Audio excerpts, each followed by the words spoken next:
Bonjour chez vous, bienvenue à ce nouveau numéro de votre page invitée sur Sika Télévision. Aujourd'hui, nous recevons pour votre bonheur une artiste de renom, une humanitaire grandeur nature. Nous recevons l'ambassadrice de bonne volonté pour l'UNICEF, elle a nom Angélique Kidjo avec nous aujourd'hui. Angélique, bonjour. Bonjour. Quel plaisir pour nous de vous avoir avec nous aujourd'hui. C'est un plaisir d'être toujours chez moi.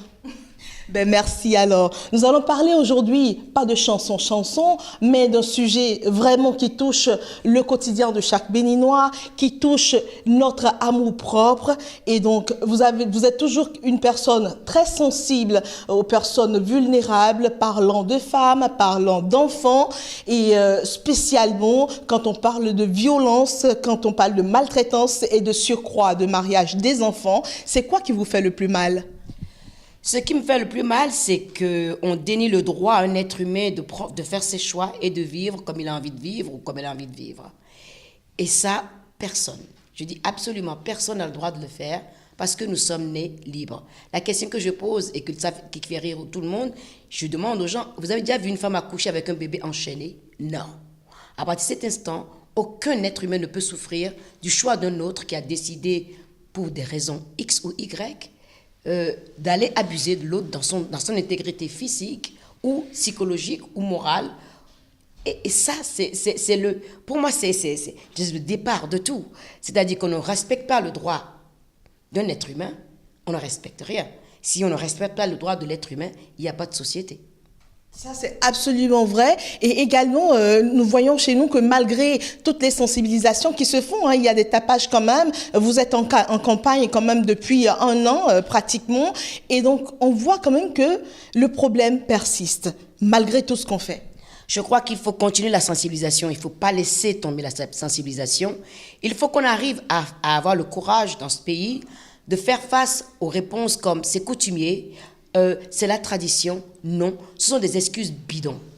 Parce que si on dit que c'est la tradition, ça veut dire que nos ancêtres étaient des barbares. Et je le refuse. Parce que l'on n'est plus au XVIIIe siècle, ni au XIXe siècle, ni au XVIe siècle. Les temps ont changé. Tous ceux qui commettent les violences ont un téléphone portable. Avant que les téléphones portables n'arrivent, ils faisaient comment? Et s'ils s'adaptent au téléphone portable, il faut aussi qu'ils acceptent que les choses ont changé et que le mariage précoce des enfants, c'est un crime. C'est un crime que d'aller violer une gamine qui n'a pas choisi son partenaire de vie. La chose la plus sacrée, c'est la décision d'une personne de choisir un partenaire de vie. Ne pas forcer cette personne à être dans la douleur. Un homme et une femme créent des enfants, créent une humanité. Et cette humanité, on ne la crée pas dans la violence. Ce n'est pas en forçant un autre être humain à souffrir pour donner naissance à un enfant qu'on crée un être humain une humanité digne de ce nom. C'est ce qu'on doit comprendre. C'est ce qu'on doit faire comprendre aux gens. Il faut changer les mentalités. Il faut que nous, les Béninois, on aille dans les villages en disant à nos grands-parents, à nos familles, ce n'est pas bon. Et leur expliquer. Prendre le temps de leur expliquer. On peut faire une publicité, on peut faire ce qu'on veut. Si chacun d'entre nous, on n'est pas engagé à aller dans nos villages, les uns les autres, à s'asseoir, à demander à s'asseoir, avec les chefs de village, avec les mères, les pères, et les mener ensemble en leur expliquant, voilà les dégâts que ça fait quand une jeune fille de 12 ans accouche. Ce n'est pas une mère, c'est une enfant qui élève un autre enfant. C'est ça qu'on veut. Si on me dit, nous on est passé par là, je vais lui dire, ça s'est passé par là, on n'était pas là pour parler pour vous. C'est maintenant vous qui êtes passé par là qui devez être nos voix, parce que vous avez souffert. Il ne faut pas perpétrer cette souffrance-là. Vous aimez vos enfants et la réponse est toujours oui. Si vous aimez vos enfants, père et mère, pourquoi voulez-vous que ces enfants souffrent? Il faut qu'on arrive à faire ça et que les gens nous donnent des réponses sur lesquelles on peut commencer à avoir une campagne qui fonctionne. Alors, pour tout dire, vous avez fait du terrain. Quand vous êtes arrivé, vous êtes allé à Soava faire le constat de vraiment la réalité. Qu'est-ce qui se passe? Comment est-ce que ces filles vivent ces violences-là, ces viols-là, ces mariages forcés? Qu'est-ce que vous avez à nous raconter après être allé sur le terrain?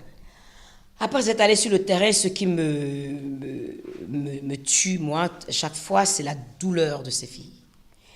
Et l'impossibilité de réconcilier cette violence qui leur a été faite, alors qu'elles n'ont rien fait à personne. La complicité aussi des familles, où là où les filles vont suivre une formation. Elles ne sont pas prises par hasard. elles ont été suivies sur leur lieu de formation ou dans les familles. Et c'est ça qui est terrifiant. Ce que je remarque souvent, c'est que même quand on leur parle, elles ne font plus confiance en personne. Parce que les gens sur lesquels elles avaient confiance pour les protéger, les ont abandonnés. Vous vous rendez compte de ça? C'est une trahison avec laquelle elles vont devoir vivre tout le temps. Et si elles tombent enceintes, en face, elles ont toujours en face. Cet enfant, elles ont beau l'aimer, quelque part, il n'y aura pas l'amour qu'il faudra pour que cet enfant grandisse bien. C'est-à-dire que les violences vont se perpétrer parce qu'elle n'aura pas suffisamment d'amour pour aimer cet enfant. Et cet enfant, peut-être, va devenir aussi violent. Si c'est un garçon qui va recommencer la même chose. C'est-à-dire que la chaîne de violence, on voit comment elle se forme. Parce qu'elle a été violentée. Il y en a une qui m'a dit, j'ai supplié en leur disant, je ne sais pas ce qui va se passer, mais je suis vierge, je n'ai pas envie que vous me touchiez. Et c'est ça encore ça n'empêche rien. C'est-à-dire les plaidoyers que fait l'enfant excite plus la violence qu'on lui fait. Vous l'avez dit tantôt, c'est comme un torchon rouge agité devant le Donc, buff. et le buff, il dit, si je te viole parce que t'es vierge, je te réclame combien? Mais c'est un acte barbare, ça. Ce n'est pas un acte qui nous rend honneur. Moi, je suis trop fière d'être béninoise pour être silencieuse par rapport à ça. Comment est-ce que je peux continuer à aller dans le monde entier en parlant de mon pays, en demandant aux gens de venir visiter mon pays, de venir dépenser de l'argent dans mon pays pour connaître les Béninois, et ils vont venir me voir en me disant, moi j'ai vu ça et ça chez toi. Moi, je n'ai pas envie d'avoir honte des miens. Je n'ai pas envie d'avoir honte de mon pays. Je n'ai pas envie d'avoir honte des hommes et des femmes de ce pays parce que je sais que ce n'est pas tout le monde qui est comme ça. Il faut arriver à ce que les gens comprennent que ce n'est pas tout le monde au Bénin qui est pour le mariage des enfants ou la violence faite aux enfants. On en parle, c'est des cas bien particuliers. Mais si on ne veut pas que les gens généralisent cette vision-là, parce que quand on s'agit de parler de l'Afrique, les gens ont vite fait de prendre l'Afrique comme un pays. Déjà, ça m'énerve. Et de dire, les Béninois, au Bénin, tout le monde... Non, au Bénin, tout le monde ne fait pas ça. Donc, soyons clairs dans le message que nous donnons aujourd'hui. Il y a des cas de violence faite aux femmes, il y en a beaucoup. Et nous, en tant que peuple béninois, nous sommes en train d'essayer de trouver une solution à ça et de l'éradiquer complètement. Je n'ai pas envie que ce stigmate-là soit... Je n'ai pas envie de cette étiquette sur le Bénin. Déjà, j'ai été agressée plusieurs fois quand il y a eu les enfants qui ont été... enlevés du Bénin pour aller travailler ailleurs. Ah, partout, le Bénin, c'est le pays où on fait le trafic d'enfants. Les journalistes m'ont assailli de partout. Je dis, pourquoi vous voulez toujours raconter une histoire d'un seul côté? On a l'habitude de voir les Occidentaux raconter notre histoire de la façon qui leur plaise. Parce que quand on nous diabolise, ça justifie le pillage de nos ressources. Donc moi, je dis, c'est à nous les Africains de changer la perception que les gens ont de nous en prenant des décisions difficiles. Évoluer dans le monde moderne, protéger nos enfants, tous les problèmes auxquels nous devons faire face pour que nos sociétés soient des sociétés dignes de ce nom, c'est tout un chacun, vous, moi, tous autant que nous sommes béninois, qui devons faire de telle sorte que quand on vient au Bénin, on se dise, ce pays est un exemple. C'est ça. Et aujourd'hui, on dit non. Tolérance zéro au mariage des enfants. Moi, c'est non. Les artistes sautent dans la poêle. Ah non, on ne peut plus. Moi je suis très fière que nous, au Bénin, on ait réussi à faire une campagne de ce genre.